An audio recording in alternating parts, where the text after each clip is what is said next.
오늘 이 54장부터 59장까지 범위가 되겠습니다. 좀 길지 않아서 부담이 좀 적은 편이에요. 네. 지난 53장까지 우리가 살펴보았고요. 그 예수 그리스도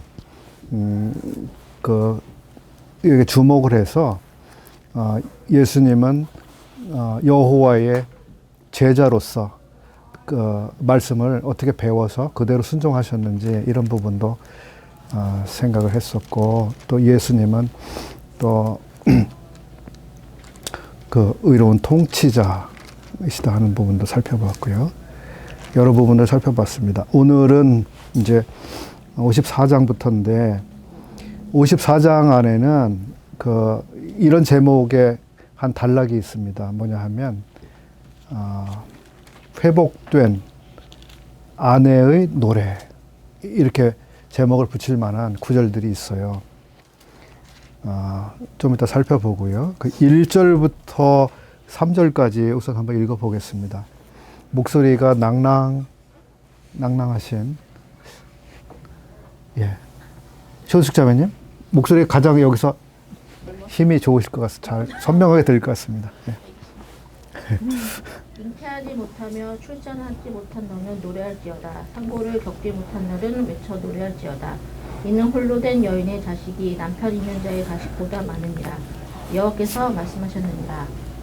내 장막터를 넓히며 내 처소의 휘장을 아끼지 말고 널리 펴되 너의 줄을 길게 하며 너의 말뚝을 견고히 할지어다. 이는 내가 좌우로 퍼지며 내 자손은 열방을 얻으며 황폐한 성읍들을 사람 살 곳이 되게 할 것입니다. 네, 감사합니다.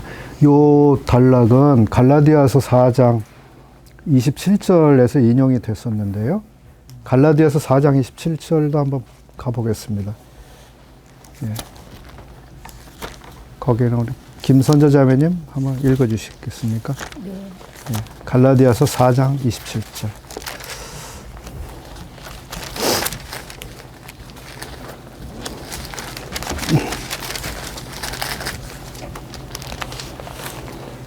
기록된 바 잉태하지 못한 자여 즐거워하라. 상고를 모르는 자여 소리질러 외치라. 이는 홀로 사는 자의 자녀가 남편 있는 자의 자녀보다 많으니라 하였으니 형제들아 너희는 이삭과 같이 약속의 자녀라. 네, 거기까지만 됐습니다.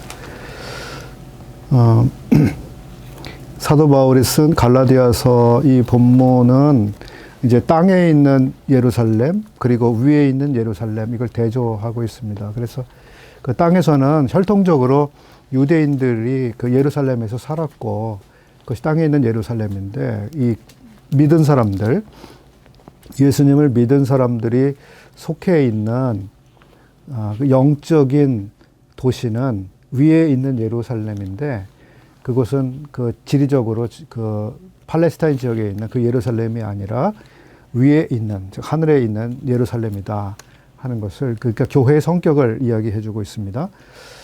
그러면서 그 인용된 본문은 이사야 54장 1절을 인용해서 말씀을 하고 있습니다. 여기 54장 1절에서의 이 내용은, 즉 잉태치 못하고 생산치 못한 이 사람이 누구일까요? 잉태치도 못하고 아기도 낳지 못했는데 이제 노래를 하라. 이스라엘 백성들. 예. 여기에 보면 또 홀로 된 여인의 자식이 있고 남편 있는 자의 자식이 있기 대비가 되고 있습니다. 이 분별하기가 쉽지 않은 내용 같이 보여요. 예. 왜냐하면 여기 보면 홀로 된 여인이 나오고요. 자식이 있습니다. 그리고 남편이 있는 여인이 나옵니다. 그죠? 근데 홀로 된 여인의 자식이 남편 있는 자의 자식보다 더 많이 아이들을 생산했다. 그렇게 이야기하고 있습니다. 그럼 홀로 된 여인은 누구고 남편 있는 자는 누구인가? 이런 이제 궁금증이 생기죠. 홀로 된 여인은 그 남편과 사별했거나 아니면 남편과 갈라졌기 때문에 혼자 된 게 아니라 아직 그 뭐랄까 남편과 결혼한 사실이 없었던 이것을 이야기하고 있어요. 예. 그래서 이것은 교회를 의미한다고 보여지고요. 남편 있는 자는 그럼 누구겠습니까? 이스라엘을 이야기하고 있는 거죠. 그래서 이 교회 측면에서 이걸 적용해서 보게 되면 이제 이 교회를 통해서 주님께로 돌아온 하나님의 자녀들이 이제 훨씬 많은 거죠. 예, 예. 그래서 이것을 이제 그 복음에 많이 적용을 합니다. 복음에. 이제 내 장막터를 넓히며 너 처소의 휘장을 아끼지 말고 널리 펴라.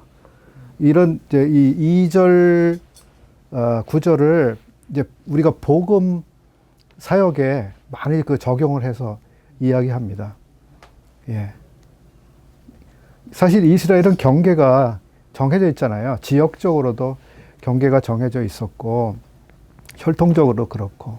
근데 교회는 이 우주적인 교회는 이 경계가 정해져 있지 않잖아요. 모든 열방, 모든 민족, 모든 땅으로 구성이 되죠. 그런데 이제 4절부터는 그 여기서 이야기하고 있는 그 주목하고 있는 대상이 바뀌는 것 같이 보입니다. 4절부터 7절까지 여기에 보면 4절을 읽어볼까요? 두려워 말라. 내가 수치를 당치 아니하리라. 놀라지 말라. 내가 부끄러움을 보지 아니하리라. 내가 내 청년 때의 수치를 잊겠고 과부 때의 치욕을 다시 기억함이 없으리니. 여기 보면 과부 이런 말이 나옵니다. 과부라는 말이 나오면 이건 교회와는 전혀 연관 지을 수가 없어요. 왜냐하면 교회는 그리스도의 신부로 준비되어 가고 있는, 신분적으로 그래요. 그래 결혼해 보지 않은 사람이에요. 근데 과부라는 말은 구약이고 신약에서 보면 이 과부는 이스라엘을 말해줍니다. 그런데 이스라엘인데 어떤 이스라엘이냐 하면 남북으로 그 국가가 나눠지고 그리고 북 왕국이 먼저 망하고 남 왕국 유다도 망하는데 그때 기준으로 해서 과부라는 이제 용어가 그 성립이 되는 거예요. 예. 우리가 이사야서 공부할 때도 앞에서 그런 그 부분을 한번 그 지나갔는데요. 내가 너희 어미에게 이혼 증서를 써준 일이 있었느냐 이런 질문한 부분이 있었습니다. 근데 이혼 증서라고 하는 것을 제가 오늘 아침에 이렇게 생각이 됐는데 이혼 증서 그건 그 신약에 와서 예수 그리스도께서 오셨을 때도 이혼 증서라는 부분이 이렇게 언급이 됐었어요. 어디서 그랬냐 하면 바리새인들이 예수님에게 모세는 불성실한 아내, 부정한 아내가 있으면 이혼 증서를 써서 내어버리라고 모세가 얘기했는데 예수님 생각은 어떠십니까? 이렇게 물어봤어요. 그러니까 예수님이 뭐라고 대답을 하셨어요? 예, 이게 이혼 증서를 써주라고 한 것은 너희들의 완악한 마음 때문에 그렇게 허용한 것이지 하나님의 마음 중심에는 이혼이라고 하는 개념이 아예 없다. 하나님이 하나 되게 하신 것을 사람이 나눌 수 없다 하는 게 하나님의 본심이라고 하는 거예요. 근데 사람들이 이혼하기를 너무 강하게 요구하고 고집스럽게 요구하니까 그래. 그러면 너희들 생각대로 내가 그냥 허락해 주마. 그리고 이혼 증서를 해서 주어서 아내를 내어 보내라. 근데 이혼 증서가 가지고 있는 그 의미들이 있겠죠. 이혼 증서가 있다고 하는 건 뭐죠? 이제 어떤 남자에게 소속돼 있었지만 이젠 자유를 얻은 거예요. 한편으로는. 그죠? 그게 수치를 말하기도 하지만 또 자유일 수도 있는 거죠. 예. 왜냐하면은 그 결혼하게 되면 결혼 관계 안에 법적으로 예속이 되는데 이혼 증서를 써서 줘서 이제 당신은 나로부터 내 결혼 관계로부터 완전히 이제 독립된 존재라고 하는 것을 의미하는 것이기도 하죠.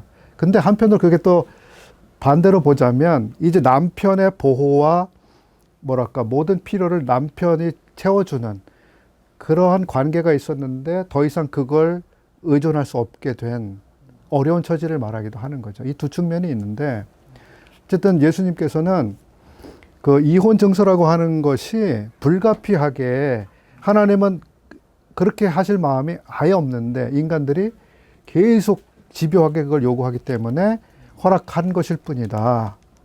이러셨단 말이에요. 그래서 이사야서에 보면 내가 너희 어미를 내어보낸 이혼 증서가 어디 있느냐라고 그 유대인들, 이스라엘 사람들에게 말씀하신 적이 있어요. 즉, 그 실제적이고 상태적으로 이스라엘은 계속 부정한 아내로 살았기 때문에 실제적으로 그 이혼 상태가 만들어진 거예요. 남편에게서 독립된 삶을 정말 살아간 거지. 남편의 말을 안 듣고. 그랬는데, 그래서 여기도 과부라는 용어가 사용되고 있지만은, 그래서 이혼녀 상태가 돼버리게 된 거예요. 그럼에도 불구하고 하나님 마음에는 뭐냐면, 내가 이혼 증서를 써준 일은 없다. 이런 얘기를 하시는 거예요.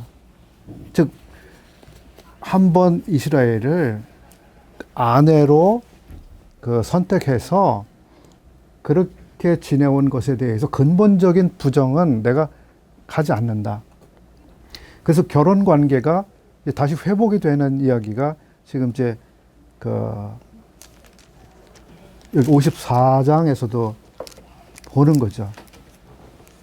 과부 때의 치욕을 다시 기억함이 없으리니 이는 너를 지으신 자는 내 남편이시라. 그 이름은 만군의 여호와시며 내 구속자는 이스라엘의 거룩한 자시라. 온 세상의 하나님이라 칭함을 받으실 것이며. 그래서 예수 그리스도께서 다시 오실 때에 이제 이 과부의 처지가 다시 바뀌어서 이제 뭐죠? 남편이 있는 아내가 되는 거죠. 그렇게 회복이 되는 거죠.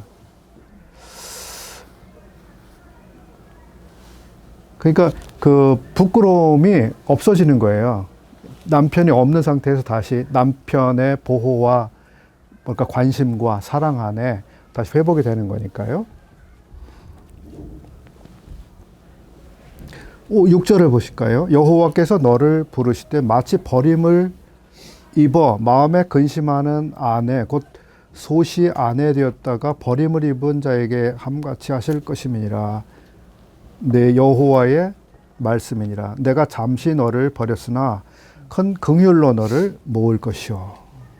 이게 이스라엘은 그러니까 하나님에게는 하나님의 부르심에는 결코 후회하심이 없다 이런 말씀이 나오죠. 네. 로마서에 나오죠. 네. 근데 후회한다는 게 무슨 말입니까? 후회한다. 후회해요. 말 그대로죠. 말 그대로. 내가 뭔가 선택한 것을 네. 내가 뭐지? 후회하지 않는다. 후회한다고 하는 게 뭐, 내가 선택을 잘못했구나. 네. 뭐 아쉽다든지 뭐지? 그런 것이 없다는. 그런 그게 후회인데 근데 우리가 감정으로 말하면 그 후회라고 하는 건 그건데 그 로마서에서 말씀하는 그 후회하심이 없다고 하는 거는 하나님의 선택과 관계된 거예요. 선택. 그래서 그 거기서 말하는 후회는 선택한 것을 원천 무효로 돌려서 없었던 것처럼 취소시키지 않는다. 그런 의미를 가지고 있어요.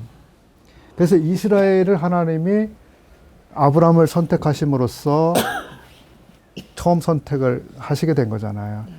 그 선택을 하나님 후회하시지 않는다라고 하는 것은 하나님 마음에 그들 때문에 슬퍼하거나 노여워하거나 그게 없다고 하는 게 아니라 그들을 선택하신 것을 취소해서 되바꾸고 대신에 다른 민족을 순종을 잘하는 민족을 새로 선택하거나 그런 일은 없다라고 하는 거예요. 이게 하나님의 신실하심이죠. 그것이 이스라엘을 향하신 그런 후회 없으신 뿐만 아니라 교회, 성도를 향해서도 똑같은 거예요. 그래서 우리에게 주신 구원을 하나님이 어떻게 하신다고요? 취소하시지도 않고, 예. 무효화하시지도 않고 변경시키지도 않고 그런 거예요. 우리가 성도답게 살지 못한다 할지라도 그게 하나님의 신실하심에 기반하는 거지. 그 우리가 성도답게 잘 살아가는 우리의 충성스러움 때문에 우리 구원이 유지되는 게 아니다 하는 거죠. 그런 점에서 이제 여기서 우리가 그런 것을 좀 생각해 볼 수 있습니다. 그 이스라엘에 대한 그 선택과 또 그들의 회복을 끝까지 하실 이 계획을 가지고 계신 것처럼 우리에 대한 생각도 하나님이 얼마나 신실하신가 하는 거지요. 이것이 바로 회복된 아내의 노래라고 하는 거예요. 그러니까 남편에게 버림받아서 소위 온갖 슬픔을 다 당하고 보호자 없이 아무도 관심을 기울여주지 않는 것처럼 그렇게 서러운 이방인으로 히브리인들이 살았잖아요. 네. 그러나 그럼에도 불구하고 하나님께서는 그들을 다시 회복시킬 생각을 가지고 계신 것이고 그 계획을 분명히 이루어내실 것이다. 그래서 그 아내의 위치로 다시 회복이 되어지는 이게 얼마나 노래할 만한 막 마음에서 노래가 되는 기쁜 일인가 하는 거예요, 이스라엘이. 예. 11절부터는 이제 예루살렘의 그 회복에 대해서 기록을 해주고 있습니다. 예. 11절 한번 볼까요? 얼마나 멋지고 아름답게 이제 회복이 되는가. 너 곤고하며 광풍에 요동하여 안위를 받지 못한 자여. 이게 지금 그 과부 입장이란 말이에요. 안위를 받지 못하고 있는 상태. 바람이 불면 여기로 저기로 그냥 휘청거릴 수밖에 없는 그런 상태지만 이제 보라. 이제 장차 될 일이죠. 보라.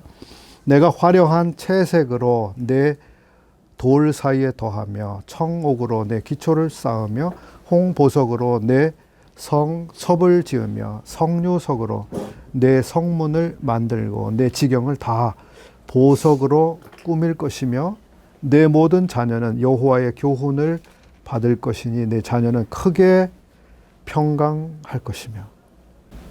그 예루살렘 성이 지금 그 이스라엘에 대해서는 평강을 알지 못한다 이런 말이 앞에서 우리가 보았지 않습니까? 평강을 알지 못한다. 평강을 알지 못한다. 이게 지금 이스라엘의 상태인데 지금은 크게 평강할 것이다. 이렇게 얘기를 이제 하고 계시는 거죠. 예. 근데 이 평강이 우리가 53장에서 보면 우리의 평강이 거기서부터 오는 거죠. 그분이 징계를 받음으로 우리가 평화를 누리고 이런 말씀이 나오잖아요. 그러니까 그게 성도뿐만 아니라 이스라엘에 대해서도 그런 거죠. 이 크게 평강하게 되는 게 이 예수 그리스도의 구속과 관계가 있는 거죠. 네. 55장 넘어가겠습니다. 너희 목마른 자들아 물로 나오라. 돈 없는 자도 오라.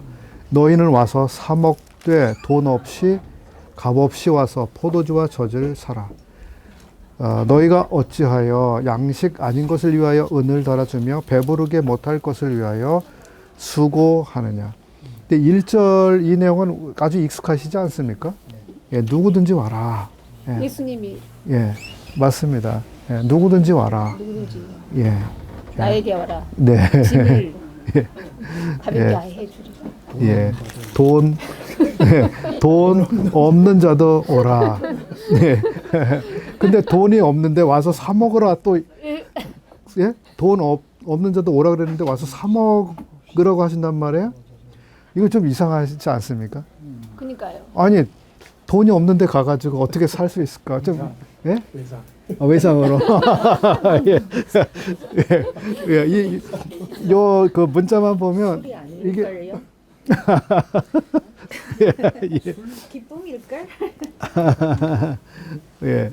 포도주와 젖을 사려는 거예요. 근데 돈이 없는데 어떻게 사겠어요? 그러니까 이게 뭔가 다른 게 있는 거겠죠? 예. 누군가 값을 내준다는 개념이 여기에 이제 보이지 않겠습니까? 예. 그렇기 때문에 우리의 그러한 영적 필요를 하나님이 채워주시는데 우리가 그것을 얻기 위하여 가면 그것을 지불하신 분이 계시다 하는 거죠. 근데 사람들이 가지 않으니까 문제가 생기는 거죠. 예. 요한복음 6장에서 예수님께서 요 구절을 사용해서 이제 말씀을 하신 적이 있습니다. 6장 27절에서. 예. 이제 이스라엘에 대해서도 이렇게 초청을 하시는 거예요. 너희는 오기만 하면 돼. 내가 준비를 다 하고 있을 거야.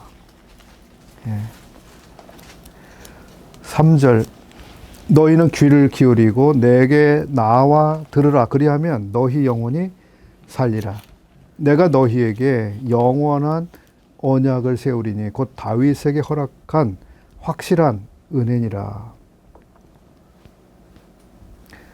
언약의 종류가 여러 가지 있지 않습니까? 성경에 보면 새 언약이라고 하는 언약도 있죠. 네. 예, 가장 나중에 최종적으로 예, 제시되고 성취된 언약이 이제 새 언약 아니겠습니까? 근데 여기 영원한 언약이라고 나오는데 이것은 이스라엘과 관계가 되어 있는 언약의 하나라고 우리가 봅니다. 예. 이스라엘에게 영원히 변치 않는 이제 마지막 이제 언약이 제시되고 있는 거예요. 예. 그래서 이 영원한 언약이기 때문에 이 언약은 파기되거나 변경되거나 없어지거나 뭐 이럴 소지가 없는 거예요. 이스라엘과 하나님 사이에 맺게 되는 이 언약이 영원히 영원히 확실할 거라는 거죠. 55장 6절 이하도 아주 우리가 많이 익숙하게 잘 알고 있는 구절들이죠. 너희는 여호와를 만날 만한 때에 찾으라. 가까이 계실 때에 그를 부르라. 예. 이것은 뭐 유대인들에게나 오늘날 또 모든 사람들을 향해서나 적용될 만한 것이죠. 부를 만한 때, 만날 만한 때에 찾으라. 예, 가까이 계실 때 그를 부르라. 7절은 그러나 거기 조건이 하나 있습니다. 악인은 그 길을, 불의한 자는 그 생각을 버려야 한다 하는 거예요. 예. 왜냐하면 악인의 길을 계속 가면서 예, 뭔가 좋은 거는 얻으려고 하고 예? 또 불의한 자는 그 불의한 생각을 여전히 가지고 있으면서 그분을 만나려고 하는 이거는 문제가 있는 겁니다. 그래서 그분을 찾아서 만나는 그런 정말 그렇게 하길 원한다면 이게 필요한 거죠. 악인의 길을 멈추고 돌이켜야 되는 게 필요하고 불의한 자는 그 생각을 중단시키고 예. 그리고 우리 하나님께 나오라고 말씀하시는 거죠. 7절 마지막 부분에 예. 그런 동기와 자세로 하나님께 나오라. 그러면 그가 널리 용서하시리라. 8절을 또 참 생각해 볼 만한 좋은 구절 같습니다. 여호와의 말씀에 내 생각은 너희 생각과 다르며 내 길은 너희 길과 달라서 하늘이 땅보다 높음같이 내 길은 너희 길보다 높으며 내 생각은 너희 생각보다 높으니라. 이 구절을 보시면 혹시 뭐 연관돼서 생각해 보시는 게 혹시 있으실까요? 요런 패턴의 문장이 고린도 전서의 그 앞부분에 나오지 않습니까? 네. 하나님의 지혜는 사람이 생각한 어떤 지혜와 다르다고 하는 걸 우리가 얼른 떠올려 볼 수 있습니다. 예, 사람들은 유대인은 표적을 구하고 헬라인은 지혜를 찾지만 그러나 하나님께서는 전혀 다른 준비를 하고 계셨던 거죠. 바로 십자가라고 하는 그것을 통해서 인생들을 부르시고자 하는 인간들이 생각할 수 없는 지혜를 하나님 가지고 계셨던 거죠. 그러니까 보통 여기서도 사람의 생각이 있지만 하나님의 생각은 훨씬 더 높고 사람들이 생각하는 길은 하나님의 길에 비하면 너무 그 다른 그 뭐죠? 낮은 길인 거죠. 그래서 사람이 구원받는 이런 것에 있어서 사람은 뭐 어떻게 해야 구원받을 거다, 어떻게 해야 구원받는다, 수도 없는 상상을 하고 종교를 만들고 뭐 우상을 섬기기도 하고 재물을 갖다 바치기도 하고 뭐 다 하지만 하나님은 정말 값 없이도 구원받을 수 있는 그 생각을 하고 계셨던 거예요. 예. 그러니까 전혀 다른 길이에요. 예. 그리고 또 하나는 사람들은 보통 생각하기를 구원받으려면 또 하나님을 섬기려면 우리가 하나님 앞에서 그래도 도덕적이어야 되고 선하게 살아야 되고 구제도 많이 해야 되고 기도도 많이 해야 되고 뭐 하나님을 위해서 많이 쌓아놔야 된다라고 생각을 하죠. 사람들의 상식적인 생각이 보통 그렇죠.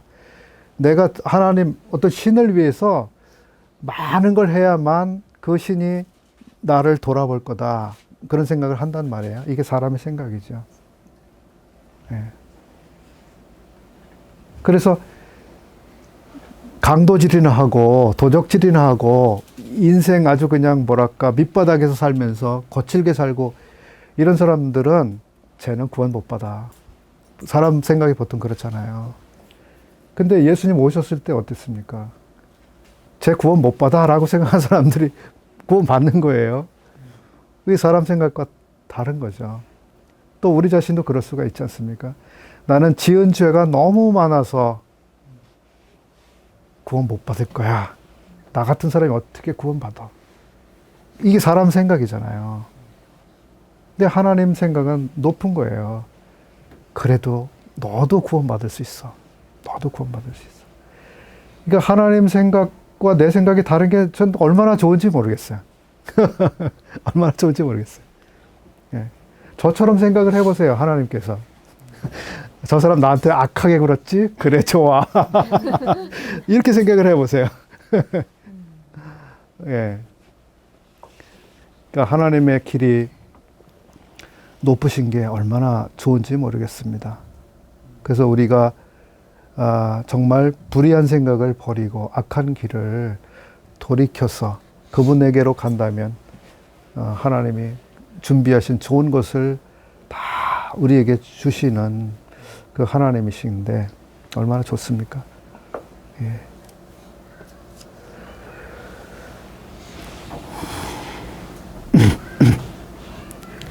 (13절) 55장 13절 볼까요?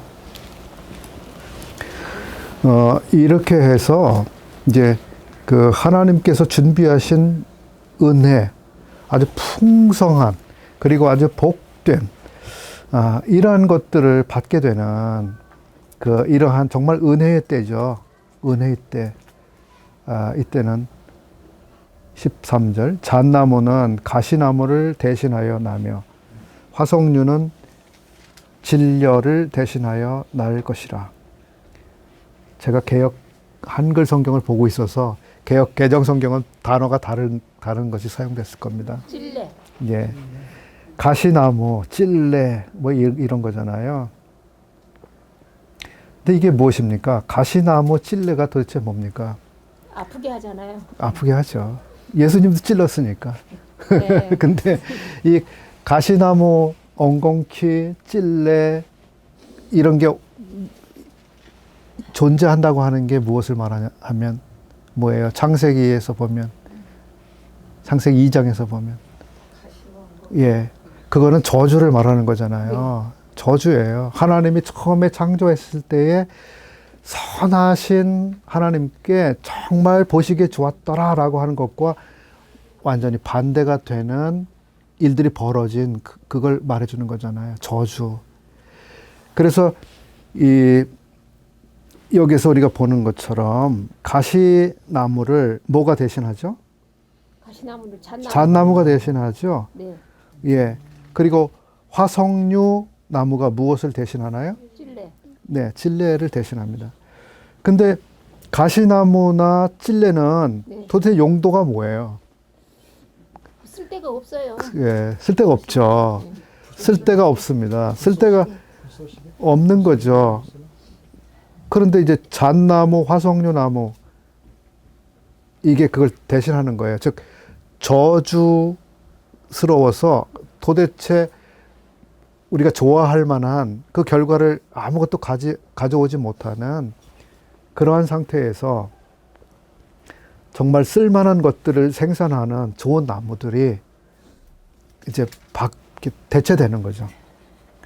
그 잣나무가 이게 그쪽에서 중동에서는 그대로 우리의 이 잣나무인지 잘 모르겠는데 제가 식물학적으로 어떻게 되는지 모르지만 거기도 잣나무가 그렇게 있는지 어쨌든 그 잣나무가 우리는 침엽수고 거기에서는 사람이 먹을 수 있는 열매가 맺히고 그러잖아요. 견과류 과일이 맺히죠. 예. 그리고 이 56장 보겠습니다. 어떤 분은 이 56장을 이렇게 말했습니다. 신약 시대에 이방인에게 미치게 될 복, 이렇게 이야기를 했습니다. 예. 신약 시대 이방인들에게 미칠 복. 3절 볼까요? 여호와께 연합한 이방인은 여호와께서 나를 그 백성 중에서 반드시 갈라내시리라 말하지 말며. 이게 무슨 말입니까? 여호와께 연합을 했어요.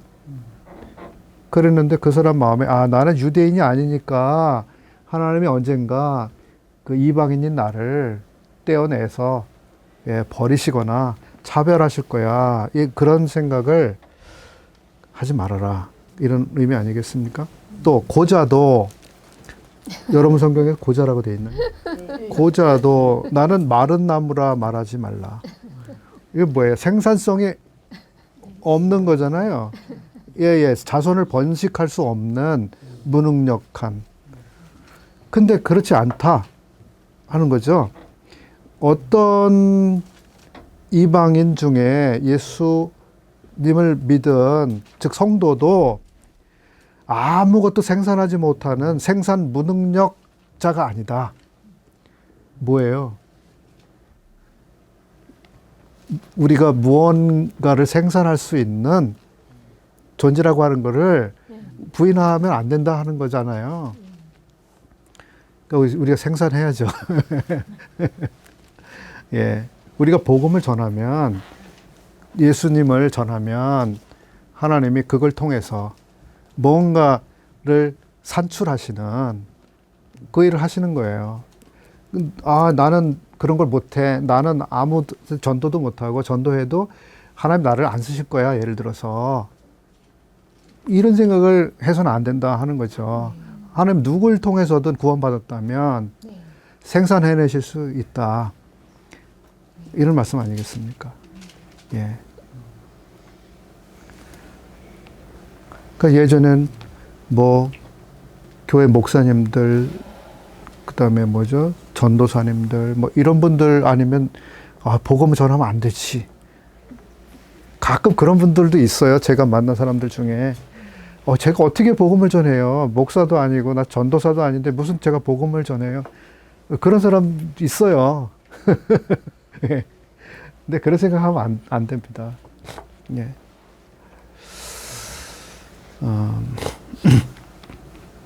여호와께서 4절입니다. 여호와께서 이같이 말씀하시기를 나의 안식일을 지키며 나를 기뻐하는 일을 선택하며 나의 언약을 굳게 잡는 고자들에게는 내가 내 집에서 성 안에서 자녀보다 나은 기념물과 이름을 주며 영영한 이름을 주어 끊치지 않게 할 것이다. 또 6절 마지막 부분 나의 언약을 굳게 지키는 이방인마다 내가 그를 나의 성산으로 인도하여 기도하는 내 집에서 그들을 기쁘게 할 것이며 그들의 번제와 희생은 나의 탄에서 기꺼이 받게 되리니 이는 내 집은 만민의 기도하는 집이라 일컬음이 될 것이요.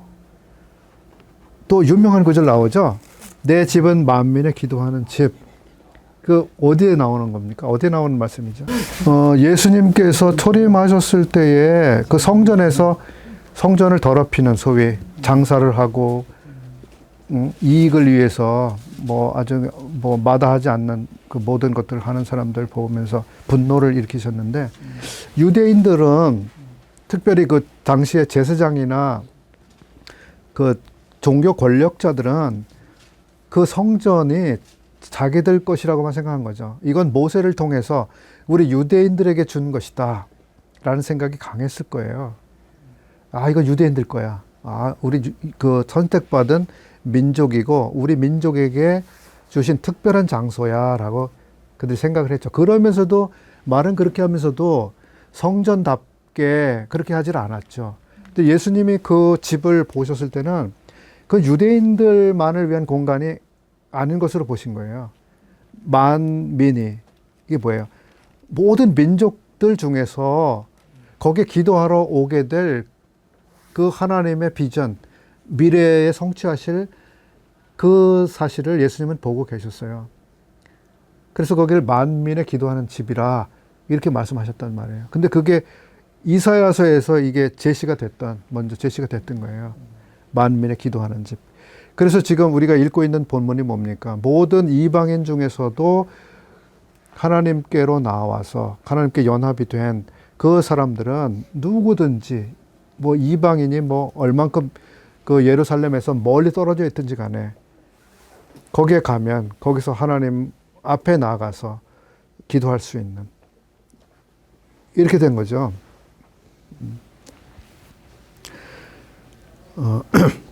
이미 이사야를 통해서 그 하나님 마음에 있는 그림을 그때 벌써 보여주셨어요. 그럼에도 불구하고 유대인들은 자기네들만 특권, 민족인 것처럼 그 이방인들을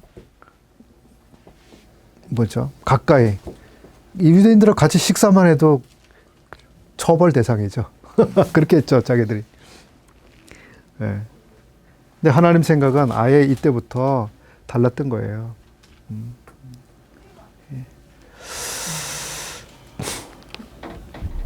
그리고 여기 안식일이 나오지 않습니까? 안식일.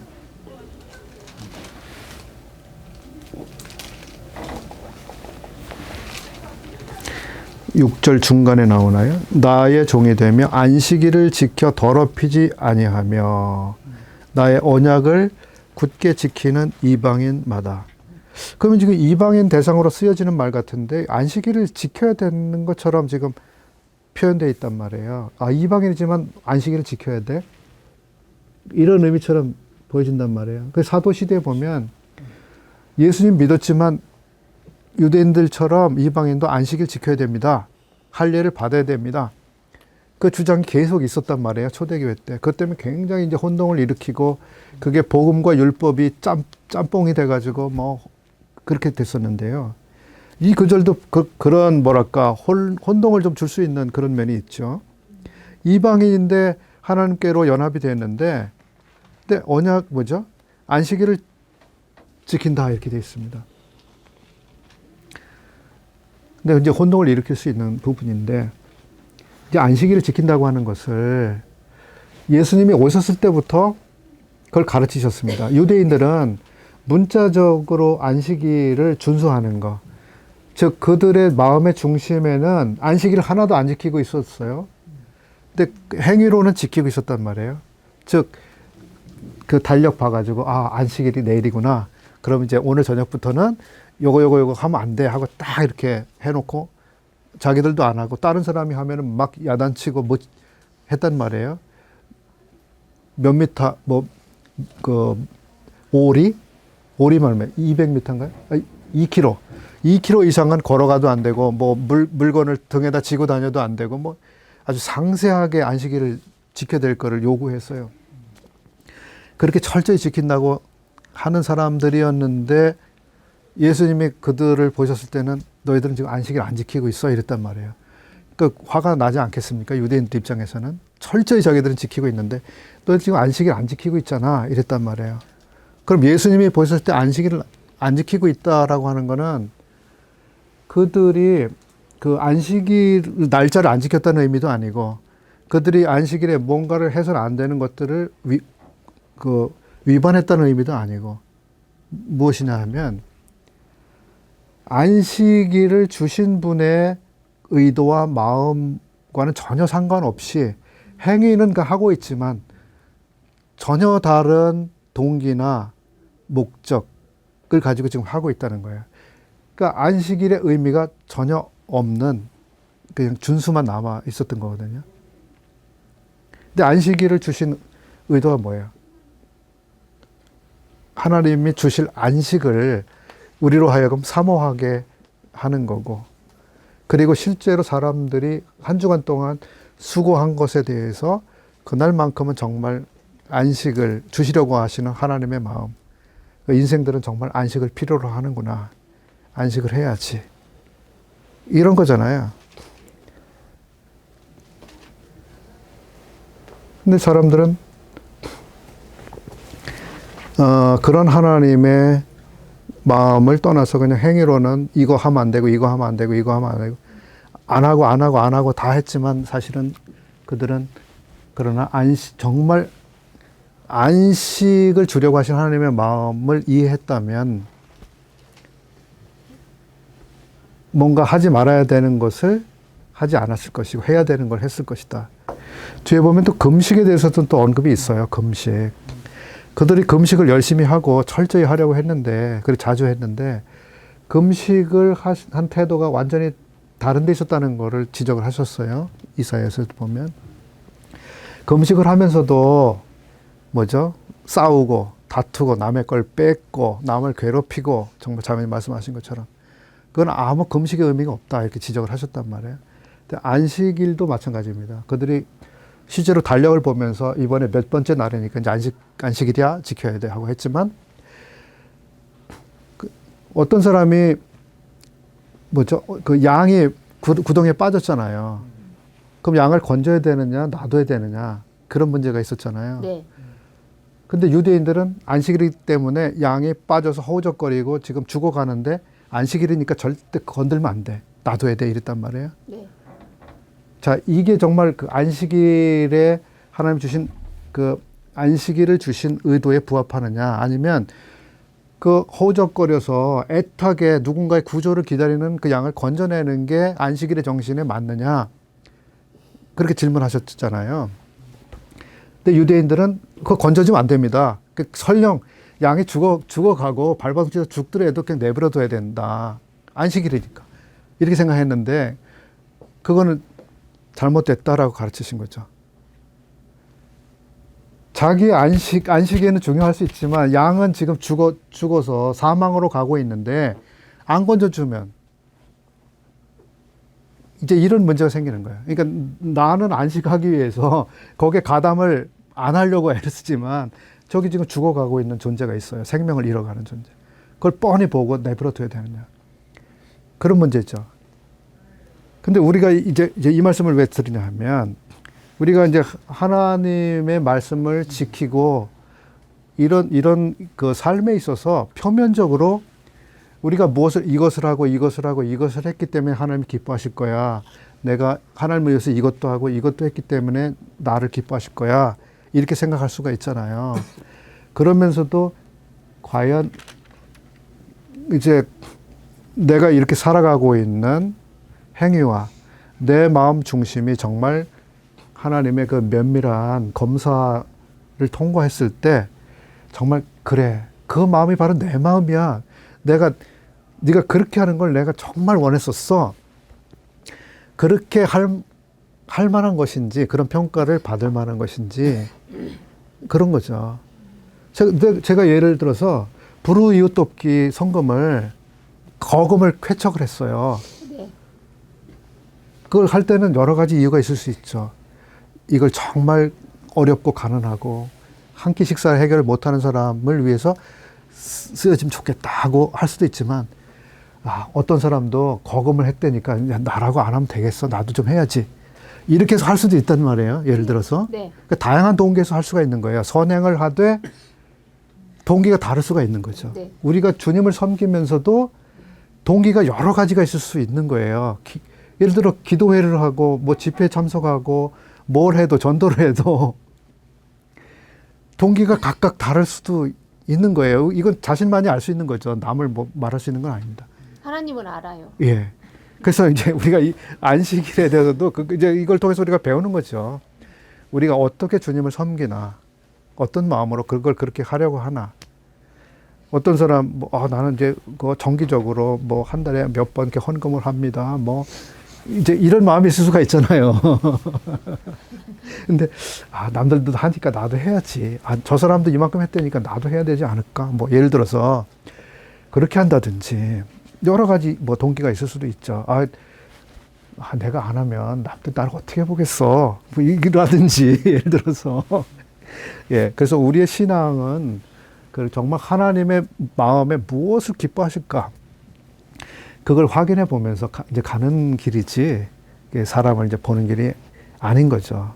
유대인들이 이 안식일이나 이 성전, 모든 그 성전 시스템 안에서 됐던 게 다 그렇게 그런 형식이 돼버렸어요. 처음엔 물론 안 그랬을 거예요.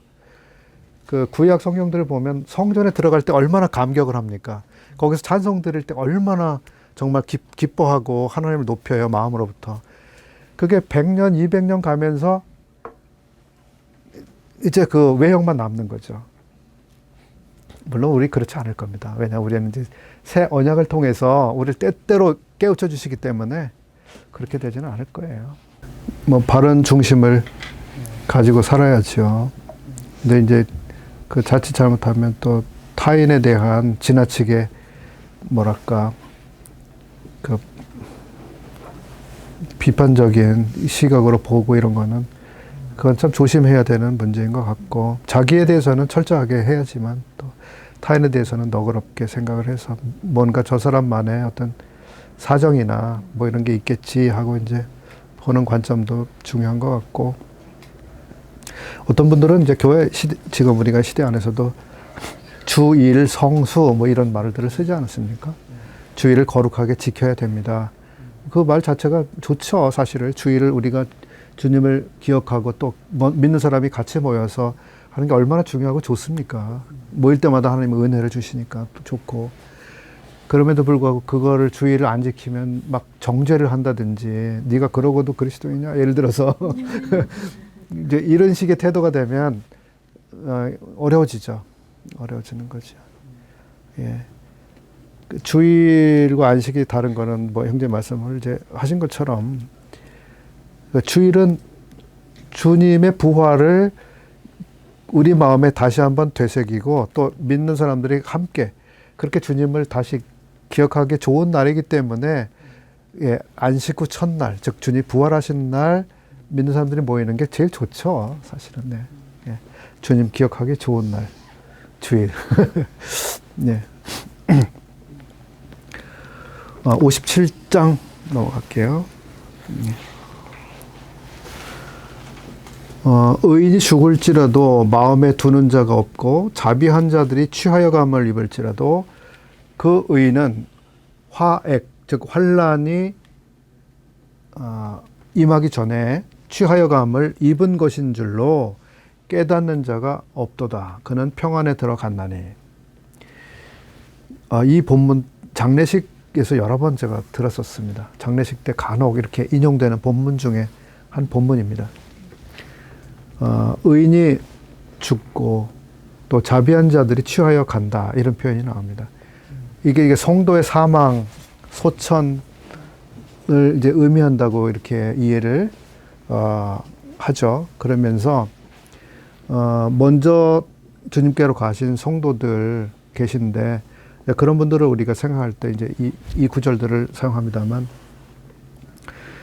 여기서 말씀하는 것이 이제 이런 의미라고 생각합니다. 여기,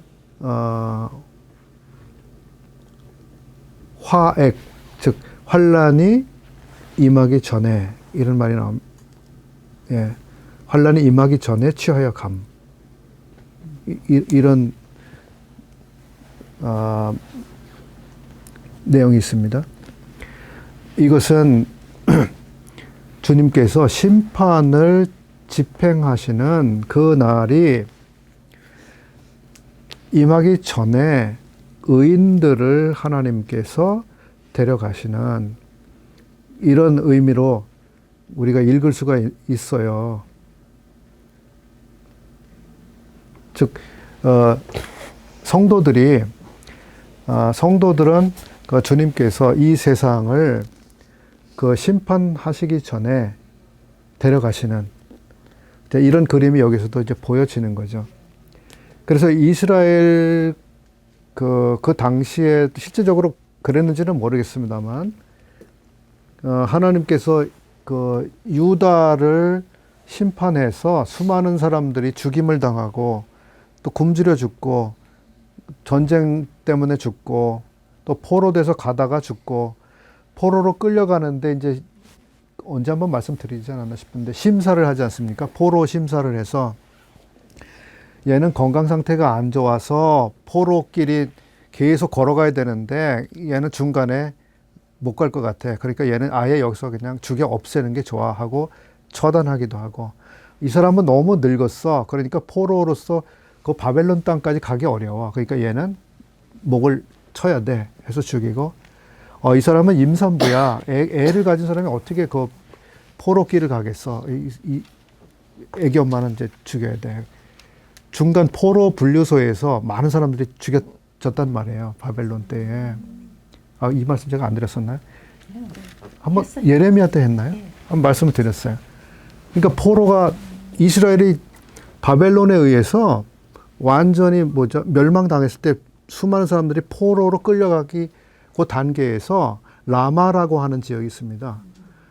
거기에 포로들을 1차 집결을 시켰어요. 거기서 포로 분류를 한 거예요. 건강 상태, 나이, 성별 뭐 등등 해가지고 얘는 끌고 갈 만한 가치가 있나 없나 심사를 해서 얘는 포로로 끌고 가기 너무 부적절해. 그러니까 막 제거시킨 거예요. 그 라마에서 통곡 소리가 났다 이런 표현이 있거든요. 그게 그거예요. 예. 그러니까 그런 험한 일들이 일어나기 전에 하나님께서 의인들을 데려가시는 그런 일들이 그때 실제적으로 있었는지 제가 고정을 해보진 않았지만 요 말씀에서는 그런 의미를 일부 담고 있는 것으로 보여져요. 그래서 그런 심판의 고통스러움과 무자비함과 그 슬픈 일을 겪지 않도록 미리 하나님이 어떤 경건한 분들을 데려가시는 그걸 말하는 거거든요. 이건 신약에 와서도 비슷합니다. 이 전 세계를 이제 다시 오시는 예수 그리스도께서 완전히 심판하시기 전에 경건한 사람들을 먼저 데려가서 안전한 곳에 놔두시기 위해서 데려가시는 이제 이 세상의 그 생명 관점에서 보면 죽는 거죠. 우리의 육체가 사망하는 거니까. 그러나 영적인 관점에서 보면 화액 전에 데려가시는. 근데 자기 옆에서 자기 부모나 자기 형제나 살고 있었는데 죽임을 당하는 거예요. 하나님 데려가시는데 그 옆에서 그걸 보면서도 생각이 없이 사는 사람들이 여기 언급이 되는 거죠. 옆에서 경건한 사람들을 하나님이 데려가시는데 못 깨닫는 거예요. 네. 화액 전에 데려가시는 이것을 깨닫는 사람이 없다. 이렇습니다. 그때 당시, 이사야 당시 그 시대도 여기에 반영이 되겠지만 앞으로 올 세대에도 그런 현상이 일어나겠죠. 경건한 사람들이 왜 사라지는지, 환란이 시작되기 전에 왜 수많은 그 예수님을 믿는 사람들이 사라져 버리는지 모른 채 사람들이 의아해할 겁니다. 이게 도대체 내 형제가 어디로 실종돼 버렸지? 이렇게 되는 거죠. 예, 그다음 58장 보겠습니다. 여기 이제 금식에 대해서 앞에서 좀 언급해드린 금식에 대해서 나옵니다. 이때에도 금식을 했고 이때는 언제입니까? 이사야가 그 사역을 했을 때가 BC 700년대잖아요. 750, 740 뭐 그때도 금식에 문제가 있었고요. 예수님이 초림하셨을 때에도 금식에 문제가 있었습니다. 그죠? 예수님이 초림하셨을 때에 바리새인들이 자기 자랑을 엄청 했습니다. 나는 기도합니다. 나는 구제합니다. 나는 금식합니다. 1회에 3번씩 금식하고 있어요. 아시죠? 왜 이랬단 말이에요? 근데 전혀 금식에 걸맞은 전혀 그런 마음과 태도가 아니었잖아요. 근데 이사야 당시에도 금식은 사람들이 중요하게 생각을 했었던 것 같아요. 그래서 금식을 한 거죠.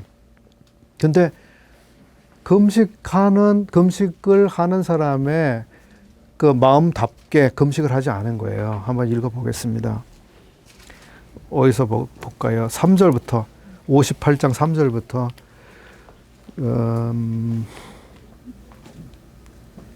6절까지, 김혜진 자매님 한번 읽어주십시오. 우리가 금식하되 어찌하여 주께서 보지 아니하시오며 우리가 마음을 괴롭게 하되 어찌하여 주께서 알아주지 아니하시나이까. 보라, 너희가 금식하는 날에 오락을 구하며 온갖 일을 시키는도다. 보라, 너희가 금식하면서 논쟁하며 다투며 박한 주먹으로 치는도다. 너희가 오늘 금식하는 것은 너희의 목소리를 상달하게 하려는 것이 아니니라. 이것이 어찌 내가 기뻐하는 금식이 되겠으며 이것이 어찌 사람이 자기의 마음을 괴롭게 하는 날이 되겠느냐. 그의 머리를 갈대같이 숙이고 굵은 배와 재를 펴는 것을 어찌 금식이라 하겠으며 여호와께 연락될 날이라 하겠느냐. 내가 기뻐하는 금식은 흉악의 결박을 풀어주며 멍에의 줄을 끌어주며 압제당하는 자를 자유하게 하며 모든 멍에를 꺾는 것이 아니겠느냐. 예. 그렇습니다. 그 당시에도 사람들이 금식을 한 거예요. 보라, 너희가 금식하면서, 4절이죠. 금식하면서, 금식을 이제 하고 있었던 거예요. 근데 금식을 하면서 아주 안 좋은 일들을 한 거죠. 다투고, 싸우고, 주먹으로 치고, 이렇게 한 거죠. 네. 3절에서는 금식하는 날에 오락을 찾는다고 했습니다. 그러니까 금식이 뭐예요? 자기를 낮추고 그 마음을 통회하고 아파하고 제가 이렇게 하나님 앞에 합당하지 못하게 살고 있습니다. 제가 하나님 앞에 이렇게 부정합니다. 제가 하나님 뜻에 너무 부합하지 못합니다. 이걸 애통해하면서 인정하고 자비를 구하는 거잖아요. 그렇게 외적으로는 밥을 안 먹으면서도 뭐죠? 재미난 오락거리를 찾아다니고 있었으니까 뭐가 이렇게 안 맞는 거죠. 또 온갖 일을 시키는도다 이렇게 씁니다. 여러분 금식 할 때 이 당사자가 그래도 꽤 뭐죠? 힘이 있는 사람인 것 같아요. 사람들에게 일을 시키는 사람이에요, 보니까. 그죠? 일을 시킨다고 돼 있잖아요. 다른 요 밑에 제 주석을 보면은 너희 역군, 즉 일하는 사람들을 압제하는도다 이렇게 돼 있습니다. 그러니까 금식을 하면서 자기 가슴을 찢어야 되는, 그러면서도 뭐죠? 자기보다 더 약하고 불리한 처지에 있는, 자기가 뭔가 명령을 내릴 수 있는 위치에 있는 가운데서 다른 사람의 어려움을 헤아려 주지 않고 아주 억누르는, 예? 이걸 말하는 거죠. 이게 무슨 금식이 되겠느냐 이런 말씀을 하고 있습니다. 예. 6절 그래서 나의 기뻐하는 금식은 그런 게 아니다. 이런 걸 내가 원한다. 너희들 금식한다면 이렇게 해야 된다. 즉 흉악의 결박을 풀어주며 멍에의 줄을 끌어주며 압제당하는 자를 자유케 하며 모든 멍에를 꺾는 것이 아니겠느냐. 이 6절에 보면 뭔가 속박을 당하고 있고 자유가 없고 눌려 있고 누군가 예속되어 있고 이런 처지에 있는 사람을 언급하는 구절들이 4개가 나오죠. 예. 결박당한 사람, 멍에를 지고 있는 사람, 압제를 당하고 있는 사람. 근데 이런 사람들을 처우할 수 있는 권리가 예를 들어서 나에게 있다면 그 어떻게 해야 되냐 하는 거예요. 근데 우리가 지금은 뭐 노예를 소유한다든지 뭐 이런 입장에서 알지는 않습니다만은 그런 거죠. 누군가에게 그 억압을 하고 누군가의 자유를 제한시키고 어렵게 하고 그러면서 기도하면 하나님이 이거 뭐 다 들어주실 거야 라고 생각한다든지. 또 7절에는 줄인 자에게 내 음식을 나눠주며 또 유리하는 빈민, 자기 거처가 없어서 떠도는 사람을 내 집에 들이며 벗은 자를 보면 입히며 내 고륙을 피하여 스스로 숨지 아니하는 것이 아니겠느냐. 이거 참 돌아볼 일이 많아요. 돌아볼 일이 많아요. 그 어려운 분들 소식을 듣기도 하고 어떤 때는 도와달라고 하는 사람이 내 앞에 나타나기도 하고 내 친척 중에 막 어려움에 빠졌다는 얘기를 듣기도 하고 막 이런단 말이에요, 우리가. 그래요. 근데 어떤 때는 정말 몰인정 뭐 그런 때도 있어요. 제가 솔직히 참 주님 앞에서 잘못하는 거죠. 스스로 숨는, 내 고륙을 피하여 스스로 숨는. 자기 안 나타나는 거예요. 거기 나타나면 자기 난처해질까 봐.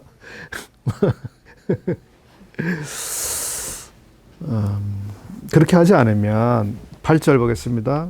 내 빛이 아침빛같이 비칠 것이며 내 치료가 급속할 것이며 내 의가 내 앞에 행하고 여호와의 영광이 내 뒤에 호위하리니. 앞에서 뒤에서 그러니까 주님의 함께하심 나타납니다. 그리고 9절 내가 부를 때에는 나 여호와가 응답하겠고 내가 부르짖을 때에는 말하기를 내가 여기 있다 하리라. 사람들은 이렇게 금식하지 않으면서도 왜 우리 소리를 듣지 않으십니까? 라고 아까 3절에 나와 있지 않습니까? 우리가 금식하고 있는데 주님 왜 돌아보지 않습니까? 사람들이 그렇게 생각을 한다는 거예요. 근데 금식을 이렇게 하는 뜻대로 그렇게 한다면 하나님이 다 들으시고 내가 여기 있다. 그래. 네가 원하는 게 뭔지 내가 다 안다. 그러시겠다는 거죠. 이어서 좀 보겠습니다. 만일 내가 너희 중에서 멍에와 손가락질과 허망한 말을 제하여 버리고 줄인 자에게 내 심정을 동하며 괴로워하는 자의 마음을 만족해 하면 그러면 하나님이 내 빛이 흑암 중에서 발하여 내 어두움이 낮과 같이 될 것이고 그리고 11절 참 좋은 말씀입니다. 그 믿는 분들 가정집이나 조그만 가게 하는 분들 가면은 이렇게 액자, 말씀 액자에 많이 써 있었던 그런 말씀 중에 하나인데요. 나 여호와가 너를 항상 인도하여 마른 곳에서도 내 영혼을 만족해 하며 내 뼈를 견고케 하리니 너는 물된 동산 같겠고 물이 끊어지지 아니하는 샘 같을 것이라. 그 얼마나 좋습니까? 항상 물이 있고 샘처럼 늘 솟아나는 주님의 은혜가 늘 함께하는, 심지어 마른 곳에서도 그러시겠다는 거예요. 그러니까 그리스도인들의 이제 가정이나 가게 이런 이 구절을 많이 써놓거든요. 하나님이 늘 여기에 은혜를 베풀어 주십시오 하는 마음이 담겨 있는 거죠.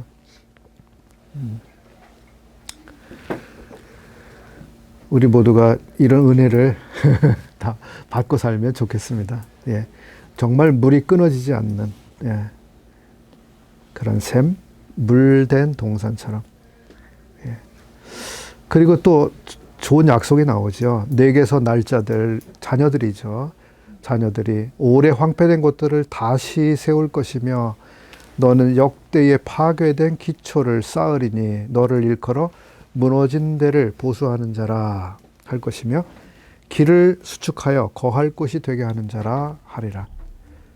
그러니까 우리 자녀들에 대한 약속, 자녀들을 이렇게 복을 주시겠다고 하는 거예요. 만약에 이제 9절, 10절에서처럼 그렇게 하면 이게 제가 볼 때는요, 그 이제 12절은 말하자면 최상의 평강의 상태, 이렇게 말할 수 있을 것 같아요. 하나님과의 완전한 평강의 상태를 보여주는 거다, 이렇게 생각합니다. 그러니까 하나님이 나에게 은혜를 막 쏟아 부어주시는데 거칠 것이 없는 거예요. 막 밀물처럼 은혜가 밀려드는. 근데 우리가 그렇게 하려면 이제 이런 조건적인 게 있지 않습니까? 예. 근데 이스라엘은 그와 반대의 길을 갔기 때문에 물 없는 동산처럼 그들이 있게 됐어요. 물 없는 동산. 모든 게 메말라 버리고. 그래서 그 평강이 없는 거죠. 샬롬과는 전혀 무관한 상태. 그래서 가시나무, 엉겅퀴 이런 것들만 거기에 있게 되고. 예. 그러니까 우리의 마음이 선한 것을 사랑하고, 예, 정말 인자를 사랑하는 이 삶에 대해서 항상 우리 마음을 잘 살피고, 그렇게 생활해야 되는 것이 얼마나 하나님을 기쁘게 할 수 있나, 이런 생각을 우리가 좀 배우고 가면 좋을 것 같습니다. 마지막 59장인데요. 예, 59장 1절, 2절. 앞에서 우리가 읽었던 거하고 맥을 좀 같이 할 수도 있습니다. 흐름. 여호와의 손이 짧아 구원치 못하심도 아니요 귀가 둔하여 듣지 못하심도 아니라 오직 너희 죄악이 너희와 너희 하나님 사이를 내었고 너희 죄가 그 얼굴을 가리워서 너희를 듣지 않으시게 합니다. 즉 그들은 금식도 하고 기도도 하고 뭐 성전도 가고 다 하고 있지만 하나님이 왜 우리를 듣지 않으세요? 그 상태인데요. 그게 왜 그러냐? 여호와의 손이 짧아서 지금 그런 게 아니다. 여호와는 능히 구원하실 수 있지만 문제가 지금 너희들 쪽에 있는 거다. 너희 죄악 때문에 하나님과 너희 사이에 지금 이 사이가 생겨났고 얼굴이 지금 가리워져서 듣지 않는 이런 상태에 있다. 이걸 다시 한번 가르쳐 주시는 거죠. 만약에 그들이 이런 부분에서 자기를 돌아보고 하나님 앞에서 바르게만 한다면, 앞에서 우리 58장에서 본 것처럼 은혜를 하나님이 준비하고 계신 은혜를 밀물처럼 주실 거거든요. 다시 한번 4절부터 8절까지는 또 일종의 뭐랄까, 이 검사가 이 소송하는 그런 말투, 어투처럼 그렇게 죄에 대해서 말하고 있습니다. 공의대로 소송하는 자도 없고 진리대로 판결하는 자도 없고, 거짓을 말하며 거짓을 잉태하며 죄악을 생산하고, 의도적인 표현을 하고 있습니다만 실제로 그 사회상, 그때 당시 사회상을 말해주고 있지 않겠습니까? 예. 공의대로 소송하지 않는데요. 그러니까 이 사람은 아무 죄가 없는데 이 사람 막 엄청난 죄를 지은 것처럼 가짜 증인들 만들어서 막 죄를 덮어 씌우고 벌받게 만들고, 또 반대로 어떤 사람은 심각한 죄를 저질렀는데 야, 이 사람이 무슨 죄가 있어 풀어줘야 돼 하고 그냥 막 풀어주질 않나. 별일이 다 일어난 거예요. 그 당시에도. 예. 기가 막힌 거죠. 진리대로 판결하지도 않고. 예. 그때나 지금이나 정말 기가 막힌 거예요. 근데 우리가 바른 양심으로 잘 해야 돼요. 해야 되고. 그래서 그러한 시대, 그러한 데 있어서 정말 생각 없고 방향 없이 살아가는 그들의 시대는 8절에 있는 것처럼 그들은 평강의 길을 알지 못하는 겁니다. 평강을 모르는 거예요. 샬롬 하고 완전히 다른 데 가 있는 거죠. 9절. 그러므로 공평이 우리에게서 멀고 의가 우리에게 도달하지 못하는 거죠. 못한 즉 우리가 빛을 바라나 어두운 뿐이요 밝은 것을 바라나 캄캄한 가운데 행한다. 이렇게 되어 있습니다.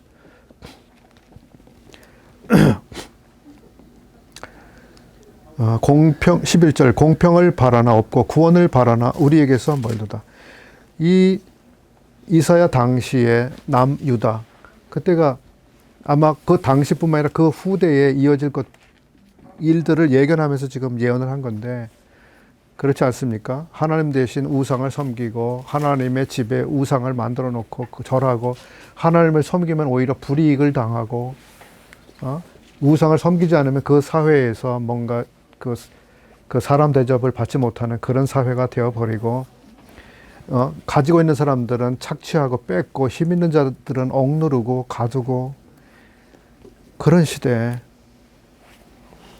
그것을 이 선지자가 예견을 하면서 그런 시대에 무슨 평강이 있겠으며 하나님의 평강에 그들과 함께 하겠느냐고 이제 가르쳐 주고 있는 거지요.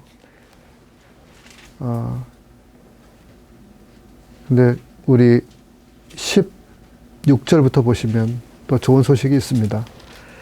그렇게 암흑한 거죠. 캄캄하고 그 시대에도 여호와께서 이를 감찰하시고 그 공평이 없는 것을 기뻐 아니하시고 그래서 모든 세계를 다시 그냥 물로 쓸어서 심판하시는 게 아니라 그걸 아시고 사람이 없음을 보시고 중재자 없음을 이상하게 여기셨으므로 자기 팔로 스스로 구원을 베푸시며 자기의 의를 스스로 의지하사 그래서 그렇게 해서 사람들을 구원하시는 그 일을 친히 하셨다는 거예요. 그러니까 인간들이 살고 있는 이 세상을 그대로 놔두시면 뭐 의로운 사람, 의로운 행위, 의로 그 사람들을 대하고 공평이 정말 힘을 얻고 이런 일이 이루어지지 않는 거예요. 그러니까 하나님이 개입을 하셔야 되는 거고 그러니까 하나님이 개입을 하신 거예요. 네. 20절, 21절 보고 마치도록 하겠습니다. 여기를 같이 한번 읽어볼까요? 예. 59장 21절 같이 읽고 짤막하게 코멘트하고 마치겠습니다. 시작. 여호와 말씀이니라. 구속자가 시온에 야곱의 자손 가운데서 철가를 가르는 자에게 여호와께서 이르시되 내가 그들과 시온의 언약을 하나니 너희에게는 나의 영과 너희에게는 나의 말이 새로운 영원한 너희에게서 내 후손으로서 내 후손으로서 하지 않으리라. 여호와의 말씀이니라. 예. 이 하나님의 생각이 얼마나 높고 우리의 길과 참 다릅니까? 예. 하나님께서 이런 생각을 안 해주신다면 인간들이 구원 얻을 길이 어디에 있습니까? 인간이 나아질 수 있는 소망이 어디에 있습니까? 하나님이 이런 생각을 해주셨다는 게 얼마나 고맙습니까? 구속자가 시온에 임하며 정말 이렇게 공평이 멀고 불의가 판을 치는 그 시온에 구속자께서 임하시겠다 하는 거예요. 그냥 내버려 두고 방관하지 않으시겠다 하는 거예요. 찾아오시겠다. 얼마나 좋은 겁니까? 그리고 그들과 약속을 하시겠다는 거예요. 내가 그들과 세운 나의 언약. 이렇게 되어 있습니다. 이건 새 언약이라고 생각이 되시죠? 새 언약. 내가 이제 새로운 언약을 세울 거야. 이 언약은 소위 체결되는 언약이 아니에요. 언약은 두 가지 언약이 있어요. 하나는 양 당사자 사이에 체결한 언약이 있습니다. 갑이 있고 을이 있어서 자, 갑이 도장을 찍고 을이 도장을 찍어요. 그러면 계약이 성립이 되는 그런 약속, 그런 언약이 있습니다. 근데 어떤 언약들은 일방의 서명만으로 성립되는 언약이 있어요. 유언과 같은 게 그런 거죠. 자녀가 도장을 안 찍어도 부모가 이 재산은 몇 번째 아들에게 준다 하고 사인하면 그게 되는 거죠. 예, 그런 것처럼 일방의 호의에 의해서 세워지는 약속. 이걸 우리가 무조건적 언약 이렇게 표현하기도 하는데 그 중에 하나가 이 새 언약이에요. 이건 우리가 이제 새 언약을 세워주세요. 내가 그 새 언약을 세울 계획이 있는데 너희도 원해? 그럼 내가 사인할 테니까 너도 서명해. 그럼 이제 새 언약이 이제 앞으로 세워질 거야. 이게 아니라 하나님이 사람들을 사랑하시기 때문에, 그리고 하나님 말씀대로 사는 게 복이 되기 때문에 인생들이 얼마나 더 복되고 또 하나님 마음에 충만한 기쁜 존재가 되게 하기 위해서 이제 새로운 언약을 내가 세울 거야. 그리고 사람들 마음에 그 이제 언약이 실제적으로 효력을 발휘하도록 하신 거죠.